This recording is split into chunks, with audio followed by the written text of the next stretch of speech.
السلام عليكم ورحمة الله وبركاته. الحمد لله رب العالمين، وصلى الله على محمد وعلى آله وأصحابه أجمعين، أما بعد. Tumshukuru Allah subhanahu wa ta'ala kutuwezesha kufika sehemu kama hii kwa mara ya kwanza na kutoa muhadhara, na tunashukuru pia ndugu zetu waandalizi walioandaa muhadhara kama huu na kutuweza kutukaribisha sehemu kama hii. Allah atawajazi kheri vijana wenye kusimamia barnamij za da'wa katika msikiti kama huu. Allah ajalie katika mizani hasanati yao na awabariki juhudi zao, na awe Allah subhanahu wa ta'ala ni msaidizi wao. Ndugu zangu Waislamu, siku ya leo nataka tukumbushane katika jambo au swala ambalo ni la umuhimu, nao ni undugu wa Uislamu.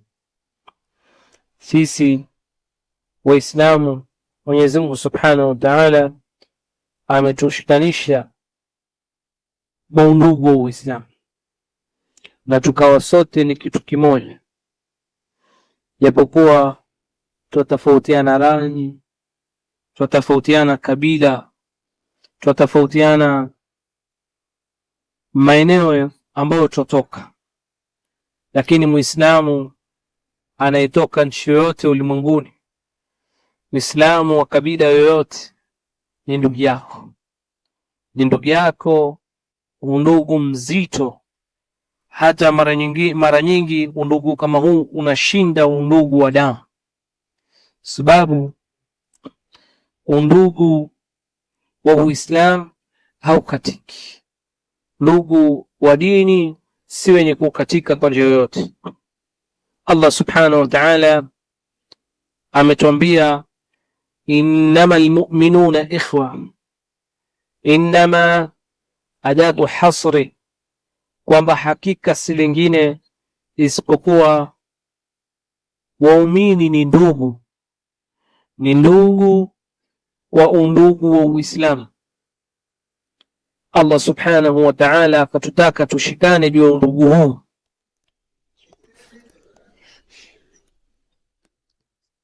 Alipotuamrisha, wa'tasimu bihablillahi jami'an wa la tafarraqu, na mushikamane na kamba ya Mwenyezi Mungu Subhanahu wa Ta'ala, wala msiwe ni wenye kutofautiana.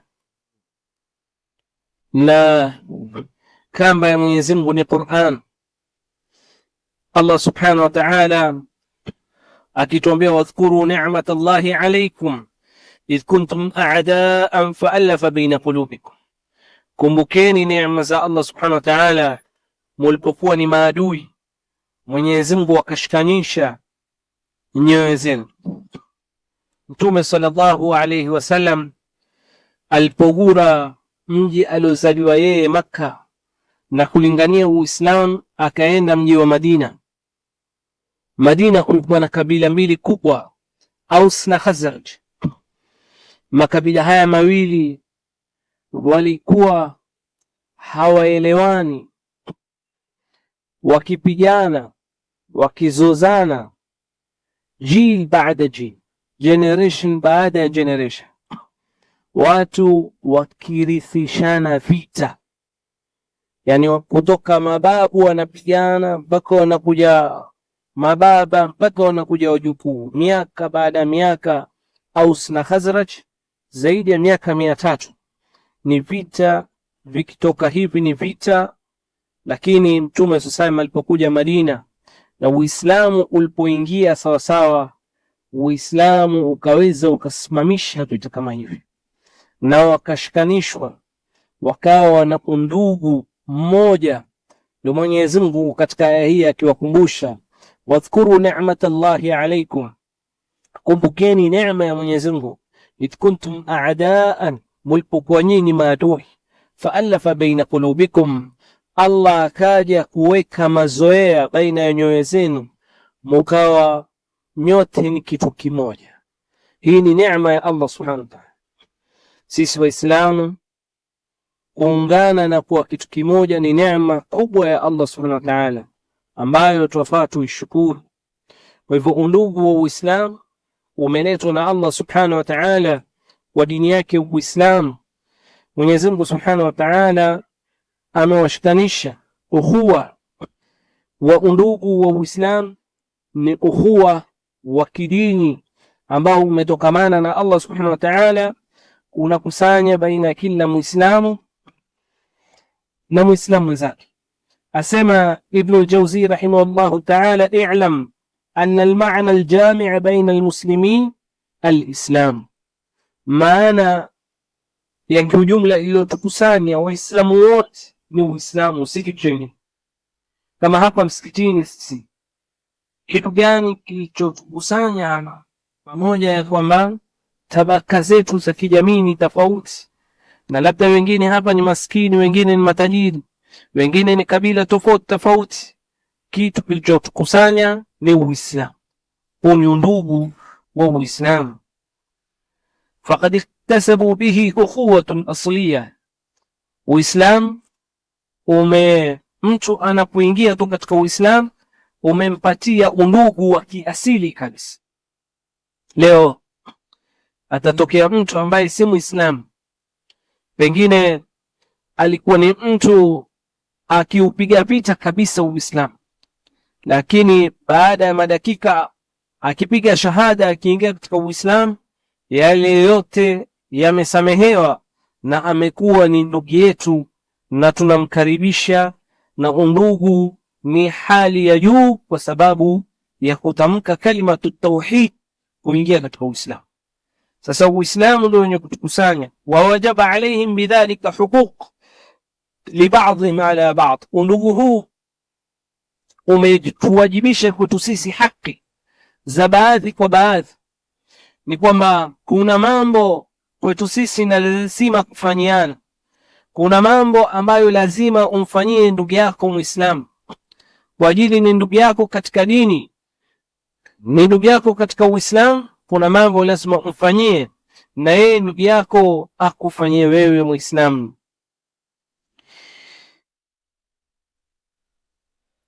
Huu ukhuwa, ndugu zangu Waislamu, unapita miaka, unapita sehemu. Tunapoangalia undugu huu wa Uislamu, masahaba ridwanullahi alaihim ni muda mrefu, ni karne, tabi'in na wengine waliotangulia ni miaka mingi, lakini mpaka sasa sisi tuwatambua ni ndugu zetu Waislamu. Undugu wa Uislamu hauna muda, hauna miaka. Hata wale waliotangulia na watakaokuja baada yetu ni ndugu zetu. Kwa hivyo hatuna mipaka ya muda, hatuna mipaka ya wakati.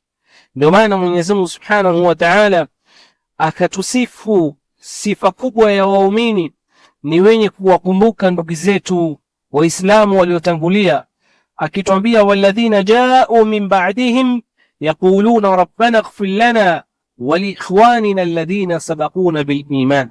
Mwenyezi Mungu tusamehe sisi.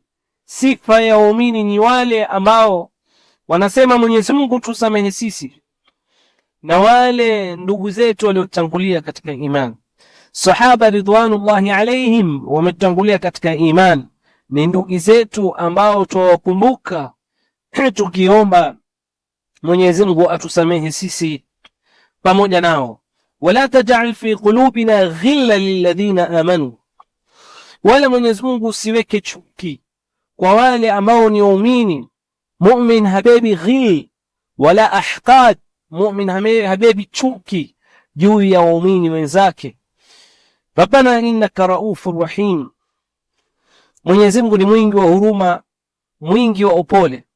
Imepokewa katika Sahih Muslim hadithi ya Abi Huraira, asema Mtume sallallahu alayhi wasallam, wadidtu anna qad ra'ayna ikhwanana.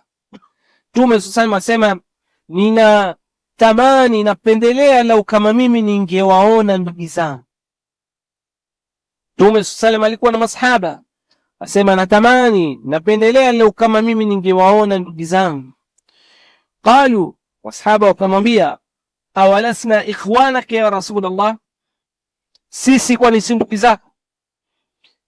qala antum ashabi, nyinyi ni ndugu zangu, lakini nyinyi ni masahaba zangu.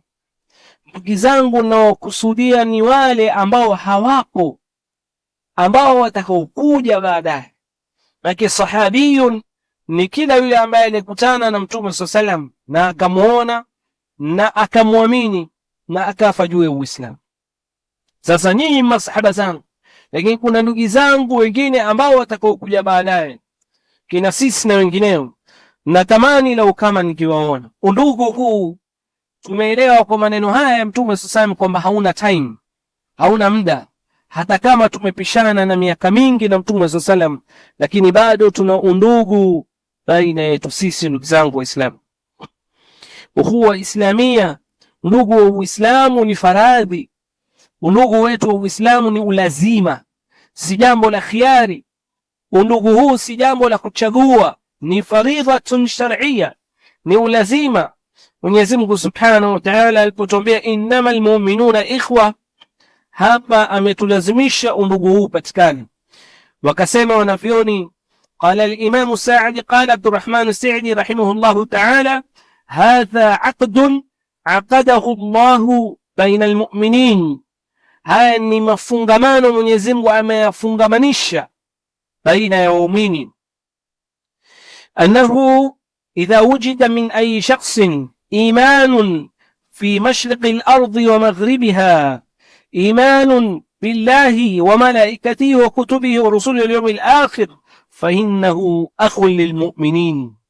Ni kwamba Mwenyezi Mungu ameweka mafungamano kwa yoyote ambaye atakayepatikana mashariki ya ardhi ama magharibi, sehemu yote, maadamu anamwamini Allah na kuamini vitabu vyake na malaika wake, zile nguzo za imani na ziamini, basi ni ndugu katika Uislamu.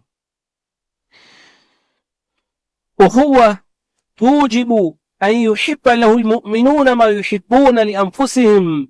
Asema Sheikh rahimahullahu ta'ala, mapenzi ambayo yanakuja kuwajibisha kuwapendea ndugu zetu Waislamu yale ambayo twajipendea nafsi zetu, wa yakrahuna lahu ma yakrahuna li anfusihim, mapenzi ambayo yanapelekea kuchukia yasiwafike ndugu zetu Waislamu mambo ambayo hatupendi sisi yatufike.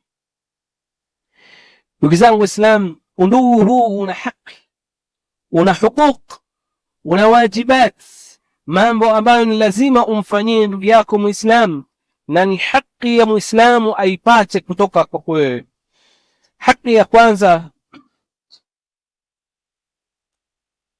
Allah amelazimisha alwalau baina almu'minin, mashikamano na undugu wa waumini kwa wenzao kupatikaniwe wala ni mapenzi na mashikamano.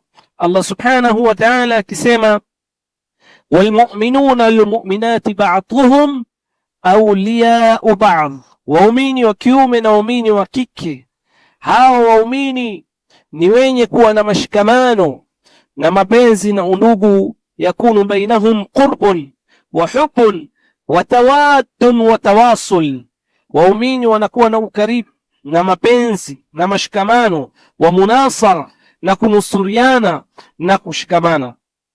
Qala sallallahu alayhi wasallam, mathalul mu'minin, Mtume sallam angalia atupigia mfano waumini mashikamano yao na undugu wao na kuwa pamoja kwao kwafaa kuwe vipi. Mathalul mu'minina fi tawadihim, mfano wa waumini kupendana kwao, wa tarahumihim wa ta'atufihim, na kuhurumiana kwao, wa ta'atufihim, na kule kusikitikiana kwao au kuona huruma. Mathalul jasad, mfano wake ni mfano wa mwili. Mfano wa waumini wala na mashikamano na undugu na umoja ambao twafaa tuwe nao, tumesema akatupa mfano wa mwili. Mfano gani wa mwili? Idha shtaka minhu udhun, katika mwili kiungo kimoja kikilalamika kwa maumivu, tadaa lahu sairu ljasad bisahri walhumma, Mfano katika mwili wako wewe, ukiwa unaumwa na jino, mwili wote unaweza ukakesha usiku usilale kwa sababu ya jino, na huenda mpaka ukapatikaniwa na homa imekushika kabisa. Sababu nini? Ni maumivu ya jino. Kwa sababu gani? Mbona sehemu zingine za mwili hazisemi ya kwamba achana na jino liumie kivyake, mwili unaendelea na shughuli yake? Haiwezekani. Mwili wa mwanadamu una mashikamano mwili wote. Sasa hivyo ndio mfano wetu sisi Waislamu twafaa tuwe. Shida ya mwenzetu iwe shida yetu sote. Tatizo la Muislamu yoyote alipo ulimwenguni liwe ni tatizo letu, shida zake ziwe ni shida zetu. Huo ndio mfano wa Mtume sallallahu alaihi wasallam aliotupatia.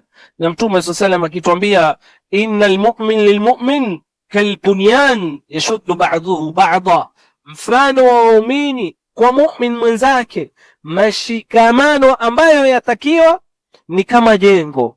Jengo katika ukuta kusimama ni mpaka jiwe lishikane na jiwe lingine, basi yale mawe yakishasimama sawa sawa ndio ukuta utasimama. Sasa hivyo ndio waumini watakanio wawe kama jengo, kama bunyan, kama ukuta.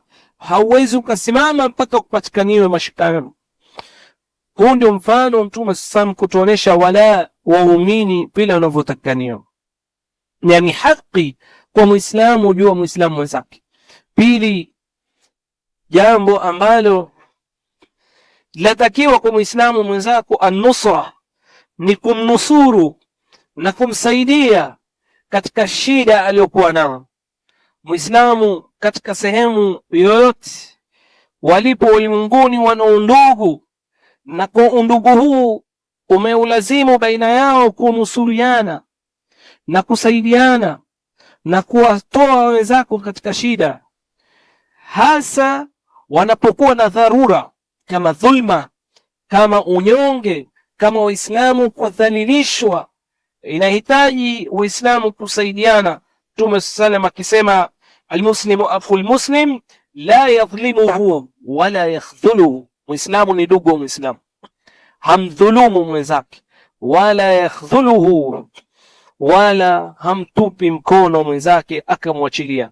Mtume sallam atuambia hadithi ya Anas, unsur akhaka dhaliman au madhluma, nusuru, msaidie ndugu yako akiwa ni dhalimu ama akiwa yeye amedhulumiwa. Akiwa yule ndugu yako ni dhalim, msaidie, na ikiwa ni madhlum, msaidie. Masahaba wakamwambia, faqala rajulun ya Rasulullah ansuruhu idha kana madhluma, mimi naweza nikamsaidia ndugu yangu Muislam akiwa amedhulumiwa, ameonewa, mtu amemnyongesha, mimi naweza nikamtoa katika ile shida. Lakini afaraita idha kana dhaliman kaifa ansuru, lakini ndugu yangu Muislam yeye ndo dhalim, yeye ndo yomdhulumu mwingine, nitamsaidia vipi huyu ndugu yangu Muislam na yeye ni dhalimu? Yawezekanika vipi?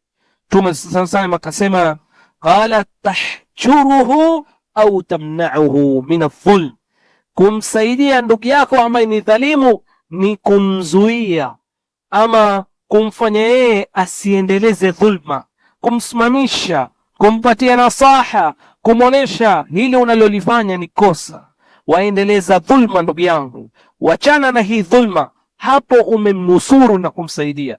Manake huyo ndugu yako Muislamu ambaye ni dhalim ilikuwa yuangamia, yuenda motoni huyo.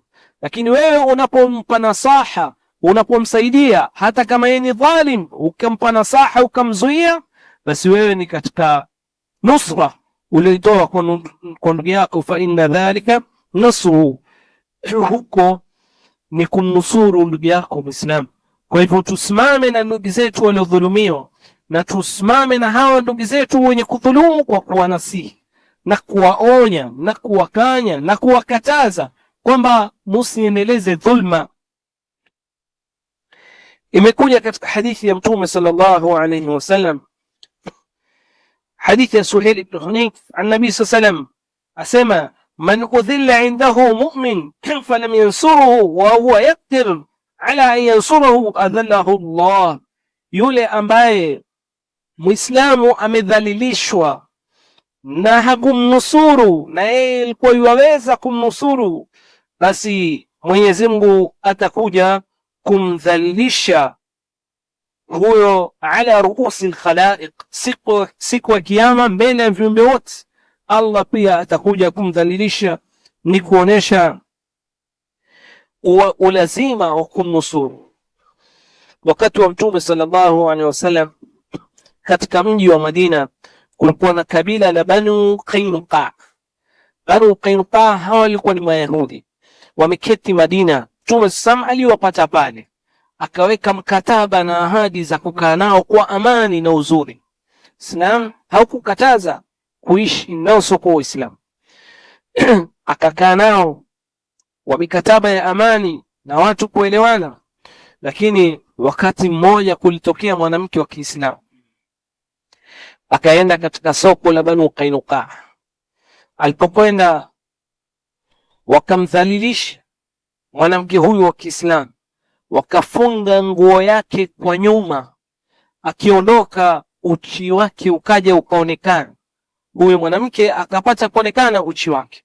Mmoja wa Waislamu akachukizwa jambo kama lile, akasimama kumnusuru mwanamke na kumtetea, na akapambana na yule Yahudi na kummaliza. Baada ya tukio hili kutokea, Yahudi mwingine akaja akamuua yule Muislamu. Mtume sallallahu alaihi wasallam alikwenda kupambana nao Banu Qainuqa, akawatoa kabisa katika Madina na akawafukuza, kwa sababu nusra ya nini? Ya yule mwanamke wa Kiislamu ambaye alikuwa adhalilishwa. Ikhwa fil iman, jambo lingine ambalo ni wajibu kwa Muislamu mwenzake, at-takaful wat-tarahum. Uislamu umetuwekea ni dini yetu sisi kuhurumiana na kusimamiana, shida za mwenzako ziwe ni zako. At-takaful ni kule kusaidiana kwetu sisi. Wajibu wa Muislamu kushikana na kusaidiana. Mwenzako anapokuwa na matatizo, ujaribu kutatua matatizo yake vile utakavyoweza kulingamana na uwezo wako. Usimame na yeye, umsaidie. Huo ni wajibu, bal min awkad alwajibat baina almuslimin. Waislamu wawe ni wenye kusaidiana vile watakavyoweza, na Qur'ani imejaa kuelezea sala kama hii, na hadithi za Mtume sallallahu zimejaa kueleza uwajibu jambo kama hili. Na Mwenyezi Mungu Subhanahu wa Ta'ala ametuhimiza sana kuangalia wale ambao makundi yasiyojiweza kama fukara. Hayo yote ni katika kuwasaidia na kujaribu kushikana na kuinua jamii yetu. Wale watu ambao ni masakini, hawajiwezi, au wale ambao ni aramil, wanawake waliofiliwa na waume zao, au aitam, mayatima. Haya ni makundi ambao ni madhaifu katika jamii za Kiislamu. Wote hawa tumehimizwa, na kwa ajili ya jambo kama hili Uislamu ukaweka sheria ya zaka. Zaka ni kwa sababu ya kuwasaidia watu ambao hawajiwezi. Hii yote ni kwa sababu ya mabda wa takafuli, msingi wa kusaidiana katika jamii. Uislamu umewekwa msingi wa sadaqat. Haya yote ni kwa ajili ya kusaidiana. Bal Allah Subhanahu wa Ta'ala akaeleza kwamba sifa za Muislamu kutosimama na mwenzake, hizi sifa za Muislamu. Araaita alladhi yukaththibu bid-din fadhalika alladhi yad'u al-yatim wala yahuddu ala ta'ami al-miskin. Mwenyezi Mungu ametaja sifa ya yule mwenye kukanusha siku ya Kiyama. Sifa ya makafiri ni wale ambao hawasaidii masakini na wala hawahimizi watu. Kuna watu hawatoi katika mambo ya kheri. Kuna watu hawaangalii watu wanyonge, na wala hawahimizi, hawasukumi, hawasisitizi, bali wao wanakurudisha nyuma. Wewe unapokuwa unasaidia, kuna watu wanakurudisha nyuma kusaidia katika mambo ya kheri. Ndugu zangu Waislamu, Mtume sallallahu alaihi wasallam ametuhimiza kitwambia, man nafasa an muslimin kurbatan min kurabi dunya, mtu yoyote ambaye atamuondoshea Muislamu kurba, dhiki. Islamu mwenzako amekumbwa na dhiki, shida, tatizo katika matatizo ya kidunia yote, ukajaribu ukamfanyia usahali, ukamuondoshea tatizo kama lile, basi nafasa Allahu anhu, Allah atakuondoshea kurbatan min kurabi yawmil qiyama, katika matatizo ya siku ya Kiyama, siku ambayo sote tuna haja. Siku hiyo ya Kiyama sote ni wahitaji, tupo katika shida, tunatafuta njia yote ya kusaidika. Allah subhanahu wa ta'ala anakuletea msaada, akikwambia wewe siku fulani ulimuondoshea mtu dhiki, ulimuondoshea mtu shida, basi Mwenyezi Mungu anakuondoshea kwa sababu ya wewe kusimama na ndugu yako Muislamu. Waman yassara ala mu'sir, mtu yote ambaye anamfanyia wepesi mtu mwenye uzito.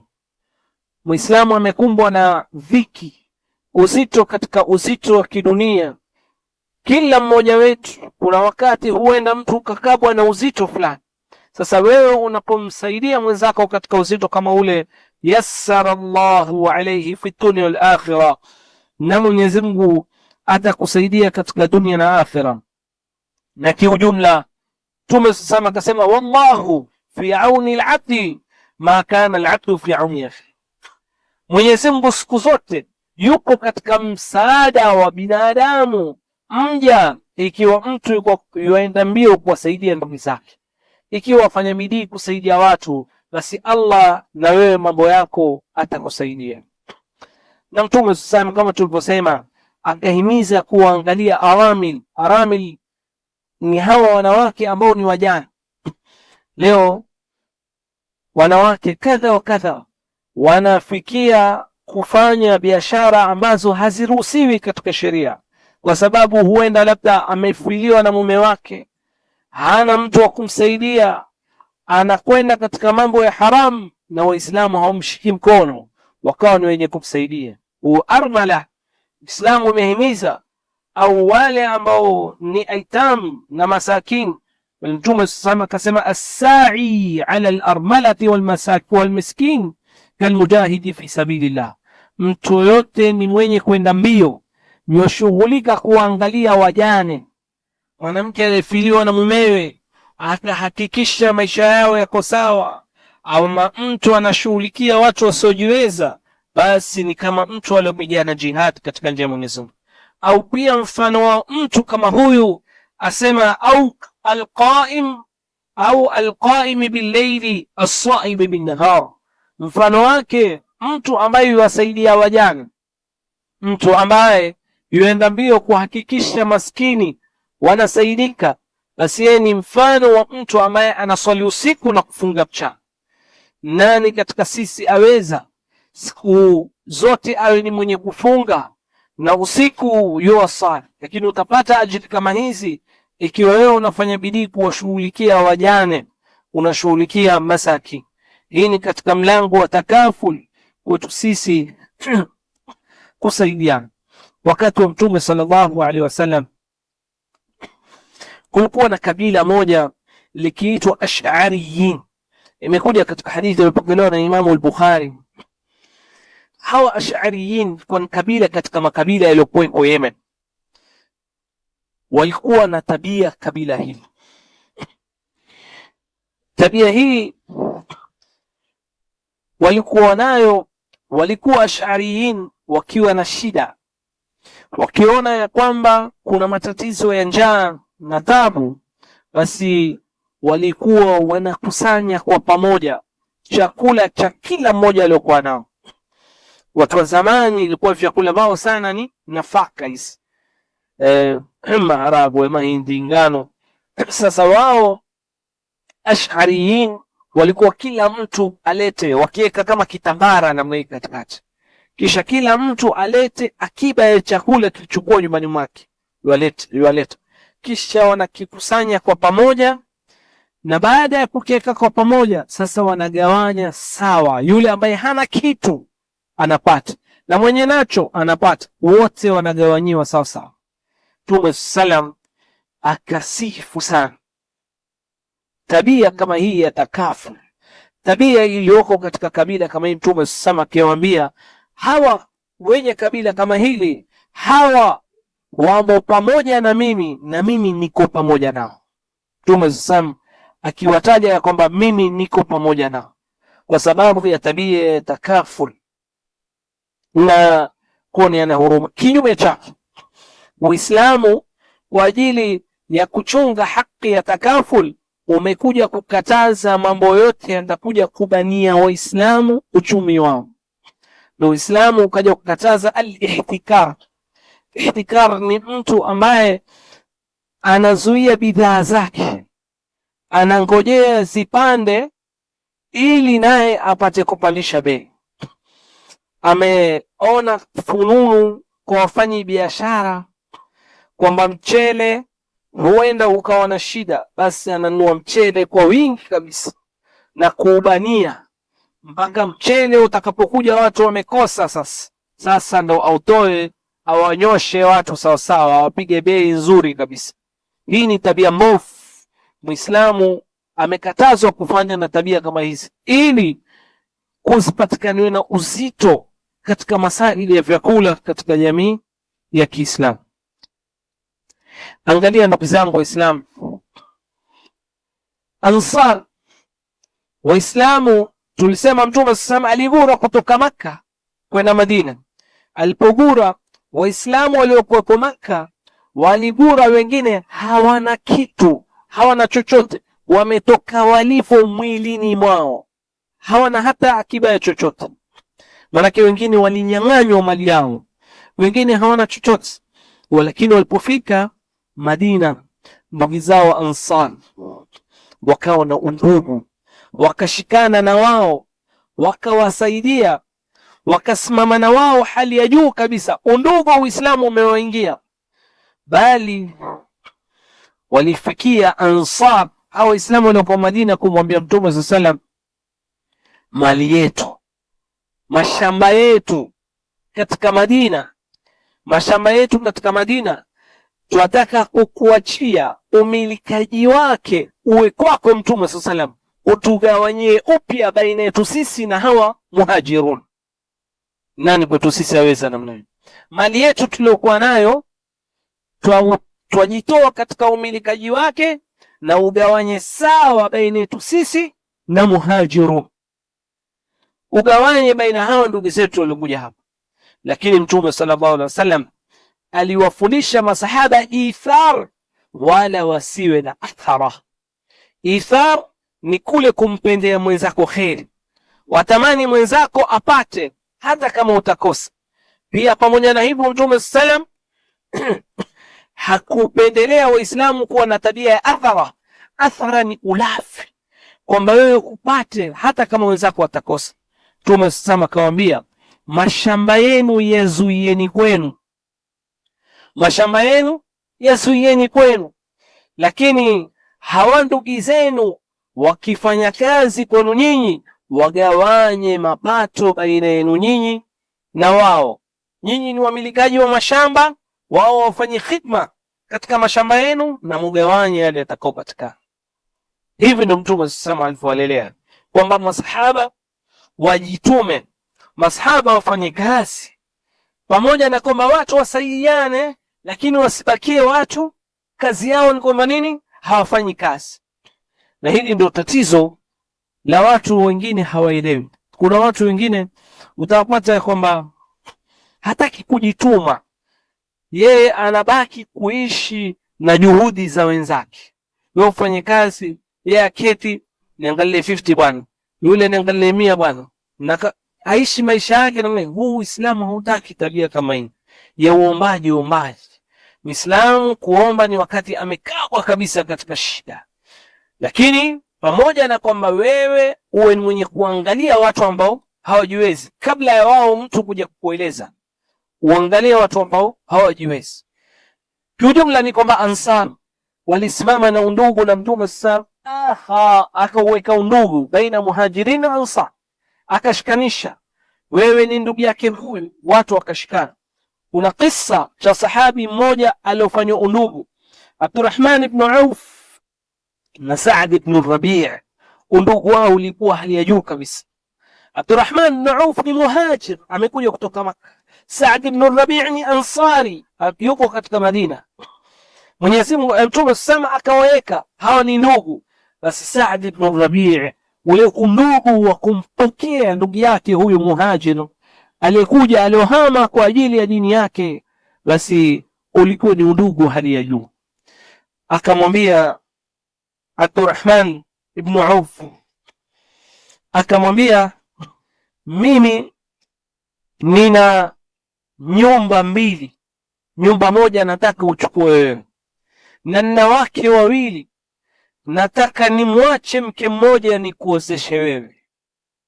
Alifikia undugu kumwambia kwamba nina wake wawili, nimwache mmoja nikuozeshe wewe, na nina nyumba mbili, moja uchukue wewe, moja nibaki na mimi.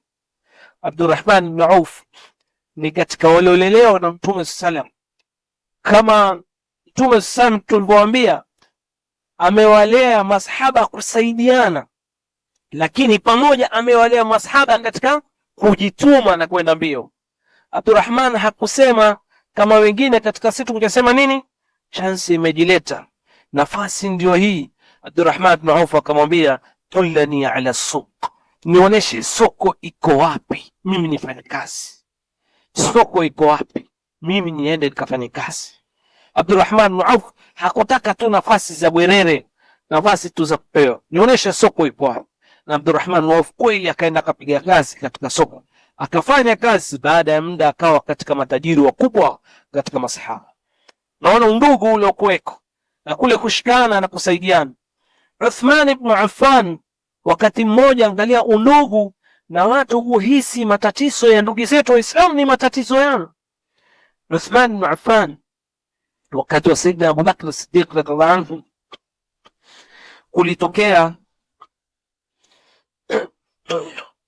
kulitokea janga la njaa.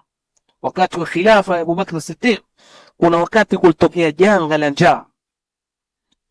Watu wa zamani sana mategemezi yao ya vyakula ni vyakula kuja hasa sehemu ya Makka ya Madina, ni wapandaji tu wa mitende, hawana makulima mingi, vitu vingi ni kuja kutoka nje. Sasa kuna wakati wamepigwa na janga la njaa, hakuna kitu, taabu, shida. Wakati wa khilafa ya Abu Bakr as-Siddiq, wakati huo Uthman ibn Affan katika masahaba wenye nafasi, wenye pesa, lakini wenye kuitumikia dini ya Allah subhanahu wa ta'ala. Sasa Uthman ibn Affan alikuwa na msafara wa mali, alikuwa ameagiza ngamia 1000. Wakaja wakati ule watu wana shida, wakaja wakiwa wamebeba vyakula, ngamia 1000 wote wamejaa mizigo ya vyakula. Na Madina watu wana shida, watu wanataka.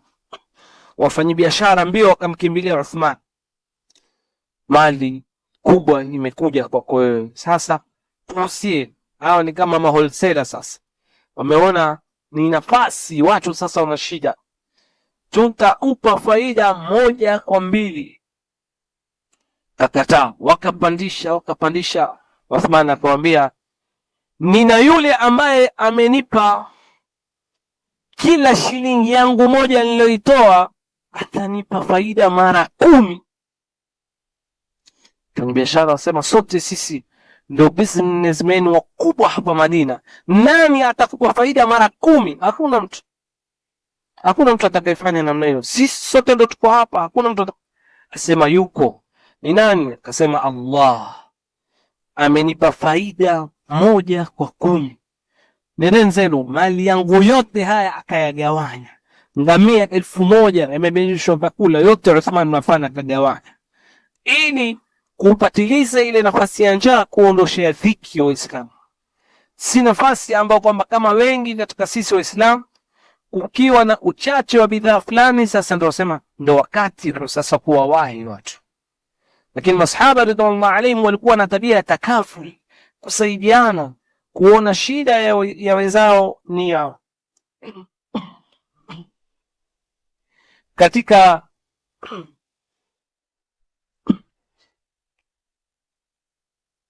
Haki ya nne ya Uislamu ni tarku alqati'a, kuacha kukatana, kuacha kutafautiana baina almuslimin, kuhifadhi umoja wao. Uislamu umetukataza swala la sisi kugombana na kuwa mbalimbali, bali umetuamrisha pakubwa kabisa kushikana. Mtume sallallahu alaihi wasallam akituambia la tabaghadhu, musichukiane. Ni makatazo haya Mtume sallallahu alaihi wasallam, tusiekeane ugomvi baina yetu sisi. Wala tahasadu, wala musihusudiane.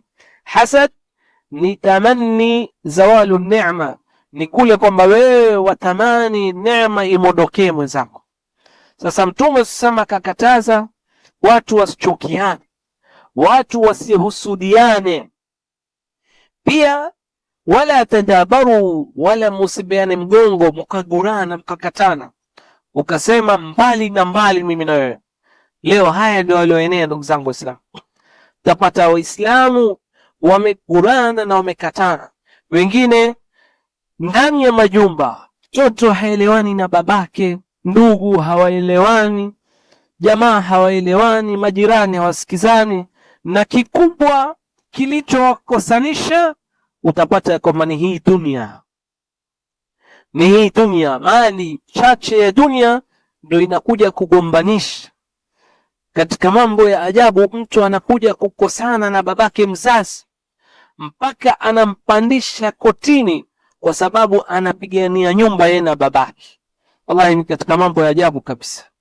Katika mambo ya ajabu, mtu ashindana na mzazi wake mpaka kumpeleka kotini kwa sababu anapigania nyumba yeye na babake. Ugomvi wa hali ya juu, kufa kuzikana, hawaelewani. Hizi ndugu zangu Waislamu, Uislamu zote umetukataza. Mtume sema wala tadabaru wa kunu ibadallahi ikhwana, kuweni waja Mwenyezi Mungu ni ndugu. Wala yahillu limuslimin, wala haifai muislamu an yahjura akhahu fawqa thalath, wala haifai muislamu kumgura mwenzake zaidi ya siku 3. Huenda ugomvi ukaja wewe na mwenzako. Binadamu sisi kugombana jambo la kawaida, mukatofautiana na mwenzako, lakini usipite ugomvi ule siku 3. Kusana na mwenzako leo, kesho fanye bidii muelewana. Imepita siku ya pili, basi siku ya 3 isipite muelewana. Lakini isipite mkawa mpaka mmefika ukasema kufa kuzikana, mimi na yule mbali pale hatuwezi kuelewana. Isifikie huko. Hilo ni jambo ambalo halifai katika Uislamu. Na Uislamu utaona imehimiza sana islah, watu kusuluhisha. Haya ni mambo ambayo kwamba yaliyopungua katika jamii za Kiislamu.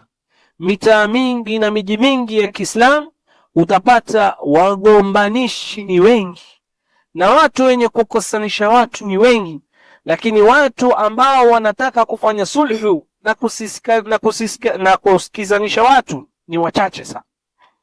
Ni wachache watu ambao kwamba wanawaita watu na kuambia wewe na huyu mmegombana, Johnny tuweke chini mpate kuelewana. Ni wachache sana. Na hii ni kazi kubwa ndugu zangu Waislamu. Katika na ni ajri kubwa Allah subhanahu wa ta'ala atuambia wa in ta'ifatani minal mu'minina iqtatalu, makundi mawili ya waumini wakigombana wa aslihu bainahuma, yasuluhish. Hii ndio amri ya Allah subhanahu wa ta'ala, sisi kusuluhisha baina ya Waislamu wenzetu. Ni amri, ni amri kwetu sisi. Tukiona Muislamu haelewani na mwenzake, tumweke chini, tusuluhishe, tujue tatizo lipo, tujaribu kurekebisha, tusiendeleze ugomvi. Islamu wengine wanakosana mpaka watu wanarithishana ugomvi, wanapokezana. Kuna Waislamu wengine hawaelewani mpaka ukimuuliza wewe na yule hamuelewani sababu nini, hajui hata sababu nini. Manake alimpata babake haelewani na babake yule, basi na sisi hatuelewani na wale, hata hajui sababu nini, hawaelewani. Walikosana zamani, watu wanaendeleza ugomvi, hata hakuna kusuluhisha. matatizo makubwa ndugu zangu Waislamu. Na Muislamu usiwe na moyo mgumu kufikia kwamba wewe hautaki kurudi nyuma. Mwenzako akikosea ukasema mimi hapana kabisa, usiwe hivyo. Muislamu ukikosea na mwenzako rudi nyuma. Weki sulhu baina nyinyi, fattaqullah. Allah subhanahu wa ta'ala ametuamrisha tumwogope yeye, wa aslihu dhata bainikum. Suluhisheni. Usuluhisha ni kwamba ufanye mubadara wa wewe kutafuta njia wa yule mtu uliokosana naye usuluhishe. Na kazi kubwa ya shaitan, Mtume sasa akisema inna shaitana qad yaisa ya'budahu al-musallun fi jazirati al-arab walakin fi at-tahrish bainakum.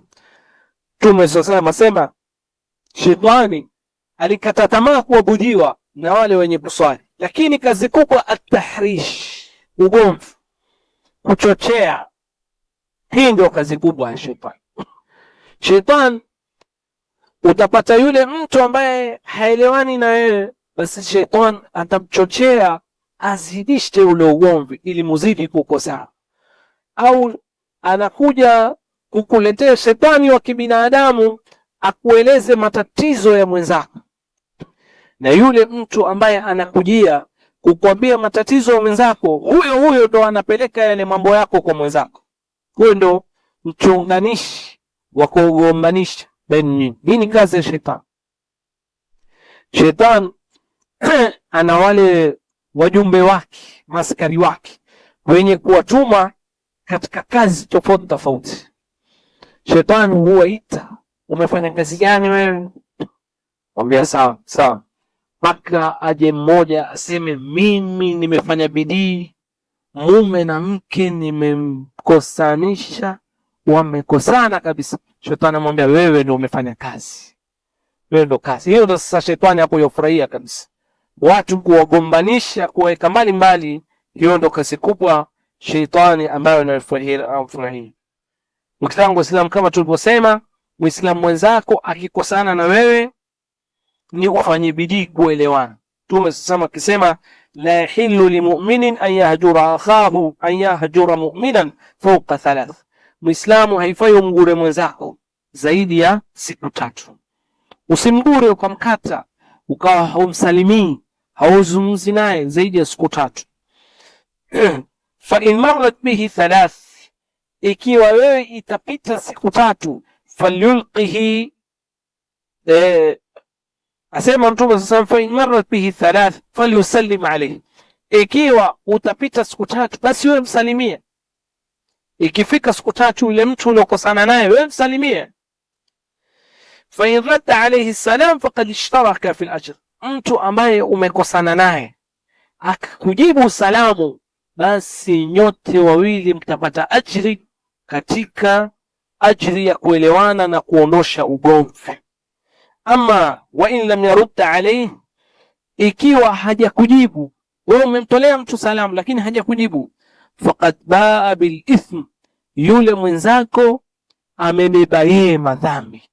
Kwa hiyo usiseme kwamba ni vipi, wewe toa salamu, ikiwa hatoitikia yule atabeba madhambi, wa kharaja min alhijra, wewe uliotoa salamu umetoka katika dhambi ya kumgura mwenzako. Kwa hivyo mbora ni yule anayemwanzia mwenzake salamu. Umekosana na mwenzako, rudi nyuma mara nyingine umwambie mwenzako, jana naona nilipozungumza alikuwa sikuzungumza sawa sawa, nisamehe katika yale mazungumzo niliyokuambia, tusameheane. Usingoje mpaka wewe ushatoka katika ulimwengu watu wakawa wazungumza, bwana msamehe. Ikiwa alikosana na watu msamehe, ombee msamaha mwenyewe hapa duniani. Usiondoke katika ulimwengu ukiwa umekosana na ndugu zako Waislamu. Na Muislamu kama tulivyosema ni tabia yake katika tabia ya kusamehe watu. Mwenyezi Mungu alipowasifu waumini, walkadhimina alghayth, ni wale ambao wanamiza hasira zao. Mtu anakosea, unamiza hasira yako, kisha walafina anin nas, na unasamehe watu. Ni jambo zito mtu kukosea, lakini umize hasira na umsamehe. wallahu yuhibbul muhsinin, na Mwenyezi Mungu anapenda wale wenye kufanya wema. Jambo la tano kabla hatujasimama kwa adhan ni kwamba kuchunga mambo ya heshima baina yetu sisi. Uislamu umetukuza hurma ya ndugu yako Muislamu, ikakataza kumwaga damu ya mwenzako, kuharibu mali ya Muislamu mwenzako, kumvujia heshima mwenzako. Mambo matatu: damu ya mwenzako, mali yake, heshima yake. Tumesema kisema inna dima'akum wa amwalakum wa a'radakum haramun alaykum ka hurmati yawmikum hadha fi baladikum hadha fi shahrikum hadha. Tumesema katika hajjatul wadaa sema ya kwamba hakika damu zenu, mali yenu, heshima yenu ni haramu kama vile ilivyo na heshima siku yenu hii yaumun nahr, katika mji wenu huu wa Makka, katika mwezi huu mtukufu, katika mwezi ambao ni Dhulhijja.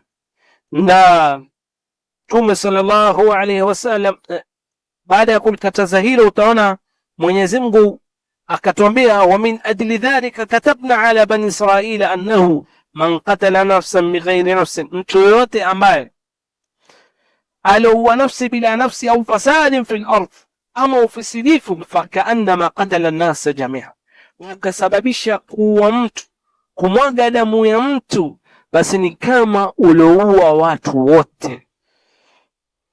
Waman ahyaha, na alosababisha kuwa hai, fakaannama ahya an-nas jami'a. Tukili wakati wa adhan sio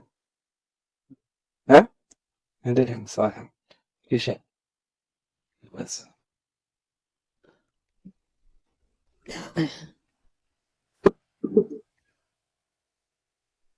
Allahu akbar.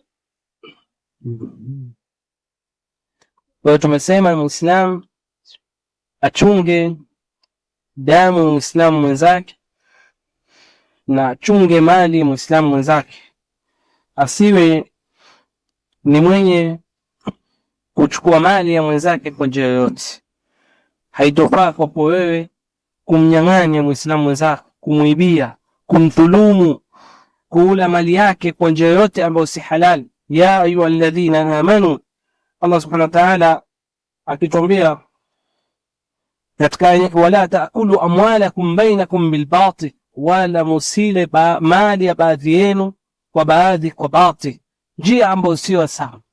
Wewe ukawa ni mwepesi kumdhulumu mwenzako, ukawa haujali lolote, ama kumuibia mwenzako, ama kula haki yoyote ya mwenzako, na haya ni yenye kuchangia kuvunja undugu wa Uislamu.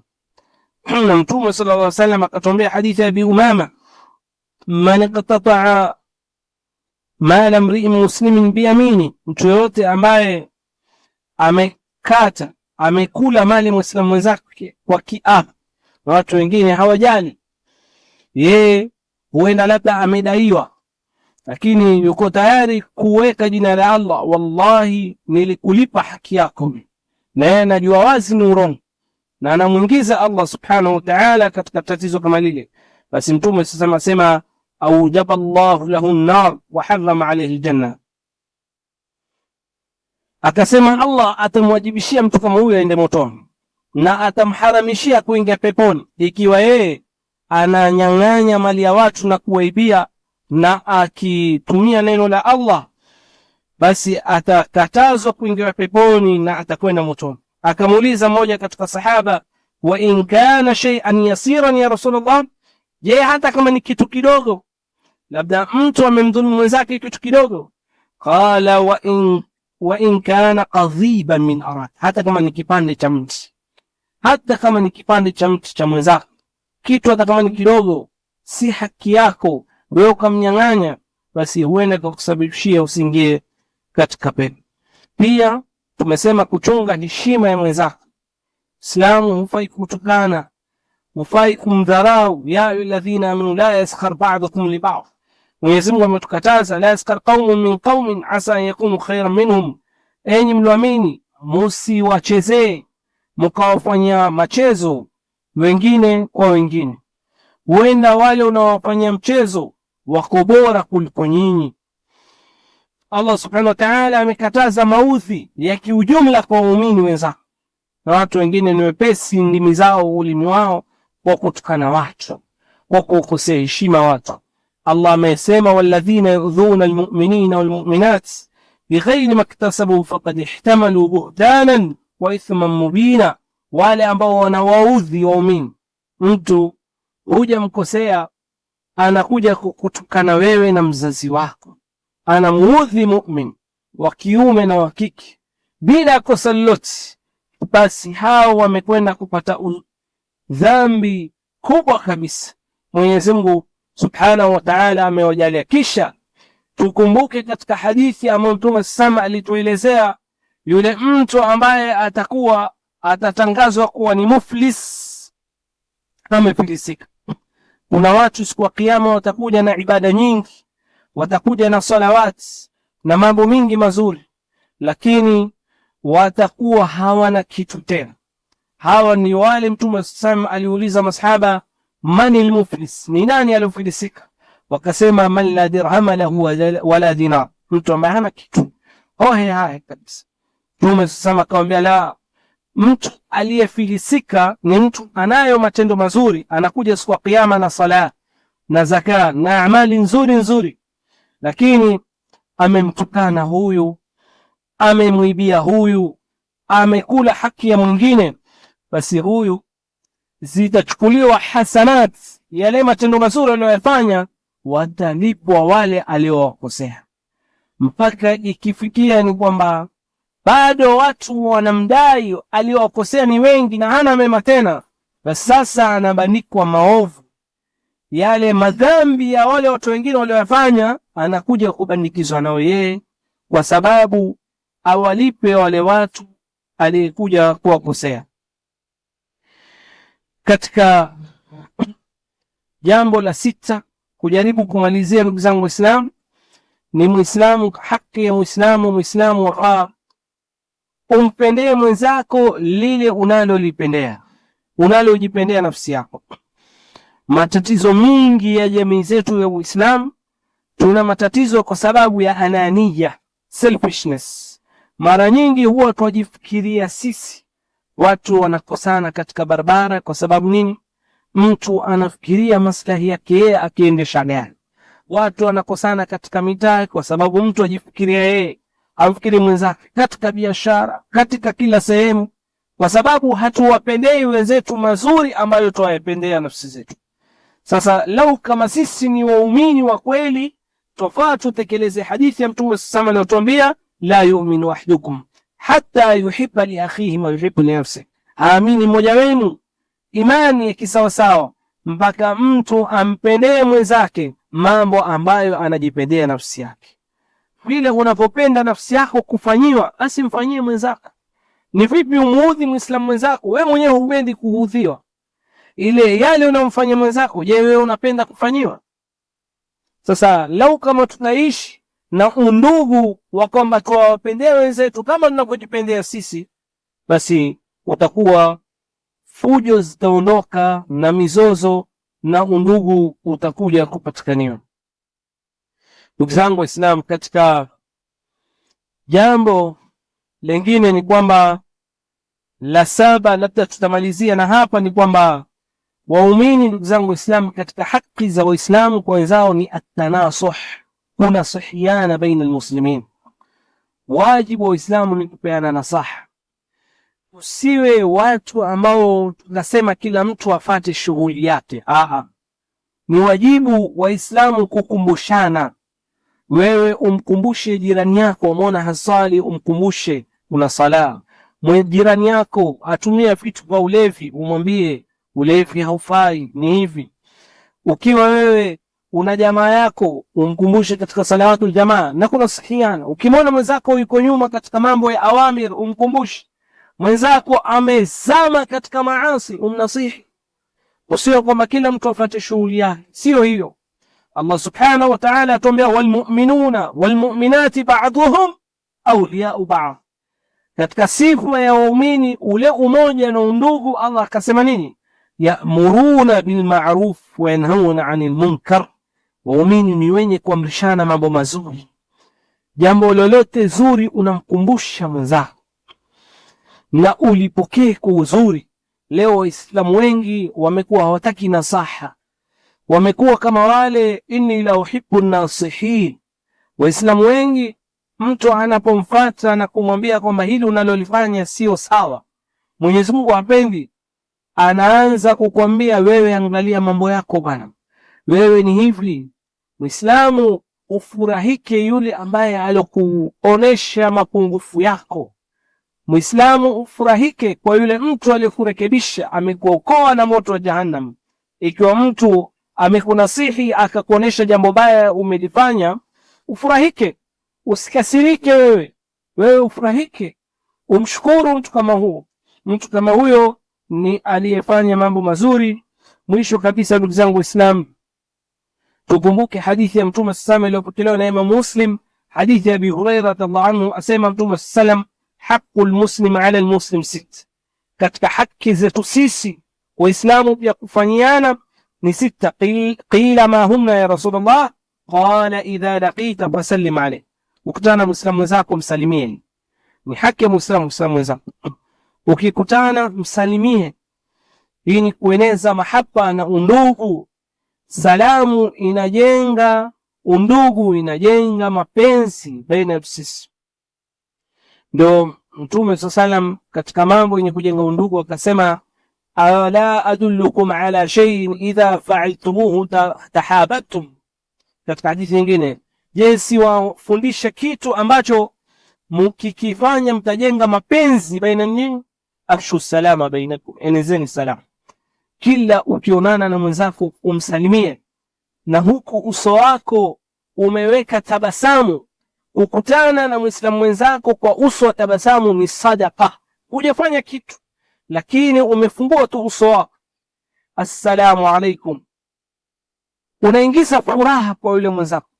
Lakini ukiwa umekunja sura yako, unakutana na mwenzako salamu hautoi, kama kwamba mlikosana, kuna undugu baina yenu. Kutana na Muislamu mwenzako, wewe angalia leo kama mtu jirani na wewe, kila akionana na wewe anatabasam na kukutolea salamu, wewe mwenyewe utasikia vipi? Una matumaini kwamba huyu jirani huyu ni mzuri, una matarajio kwamba huyu ni mtu mzuri, kwa sababu ya kufuata amri ya Mtume sallallahu alayhi wasallam. Wa idha da'aka fa'ajibhu, na Muislamu mwenzako akikuita uitike mwaliko wake, maadamu hakuna haram. Amekualika katika harusi, hakuna maasiya, itika. Amekualika nyumbani mwake, uitike, usiwe na dharau zozote. Mtume sallallahu alaihi wasallam ni kiongozi wa umma, ni mtume Mwenyezi Mungu. Alipo yoyote anayemuita yuaenda kwake, hata kama mtu ni maskini wa chini. Mmoja katika sahabi alimwalika Mtume sallallahu alaihi wasallam, chakula alichokuwa nacho ilikuwa ni mkate na kitu chakula, na kitoweo chake ni siki. Jua siki vinegar, yani hiyo ndio kitoweo. Hana hata kuweza kutengeneza idama, hata mchuzi hawezi kutengeneza, hana kitu kabisa. Mtume sallallahu akaenda na akasifu kile chakula, na hichi kitoweo pia neema idamul khil, sema siki ni kitoweo kizuri sana. Yani kule Mtume sallallahu kujiweka chini. Hivi ndio Uislamu utakaniwa. Usiwe ni mtu mwenye majivuno. Ukiitwa wewe ukawa ni tabu, Uislamu unaweza kujenga undugu. Anapokuita itika mwaliko wake, ni haki ya Muislamu. Wa idha stansahaka fansah lahu, akikutaka nasaha umpe. Uislamu mwenzako kutaka nasaha, amekutaka ushauri, mpe, usiwe mchoyo kwa hilo. Wa idha atas fahmid Allah, Muislamu akichemua akamshukuru Mwenyezi Mungu. Inapotakaniwa ukichemua useme alhamdulillah. Sasa Muislamu mwenzako amechemua akasema alhamdulillah, fashammithu, wewe useme yarhamkallah. Muislamu mwenzako akisema alhamdulillah, useme yarhamkallah, umwombee Mwenyezi Mungu. Hii ndio haki ya Muislamu. Wa idha marida fa'udhu, na akiwa mgonjwa umtembelee. Muislamu mwenzako akiwa mgonjwa tembeleni. Saa nyingine tunaishi na watu tunaswali nao, tunaishi nao mtaani, wanapotea muda, ni wagonjwa, lakini hakuna hata mtu anayemfanyia ziara. Makosa. Haki ya Uislamu ni kufanyana ziara, hasa Muislamu mwenzako amekuwa mgonjwa. Wa idha mata fattabi'uhu, akifariki ufuate janaza yake. Ni haki ya Muislamu akifariki, si kwamba lazima mtu mjue. Ikiwa unao wakati, fuatiliza janaza, swalia janaza na ufuatilize. Hizi ni katika hukuku za Uislamu. Kizifuata haki kama hizi, tutajenga mapenzi baina yetu sisi, na tutajenga undugu, na tutakuwa kitu kimoja, kama Mwenyezi Mungu Subhanahu wa Ta'ala anavyotutaka, innamal mu'minuna ikhwa, hakika waumini ni ndugu. Mwenyezi Mungu atuwafikie, tumomba Allah Subhanahu wa Ta'ala bi asma'il husna an yuwaffiqana. Mwenyezi Mungu atuwafikie kujenga undugu wetu, na Mwenyezi Mungu atusikizanishe baina yetu sisi, atuondoshe utesi na husuma zilioko baina yetu sisi, atufanye ummatan wahida, umma mmoja. ربنا اتنا في الدنيا حسنة وفي الآخرة حسنة وقنا عذاب النار. اللهم اعز الإسلام والمسلمين وأذل الشرك والمشركين. سبحانك اللهم وبحمدك، نشهد أن لا إله إلا أنت، نستغفرك ونتوب إليك. وصل اللهم على محمد وعلى آله وصحبه وسلم، وجزاكم الله خير.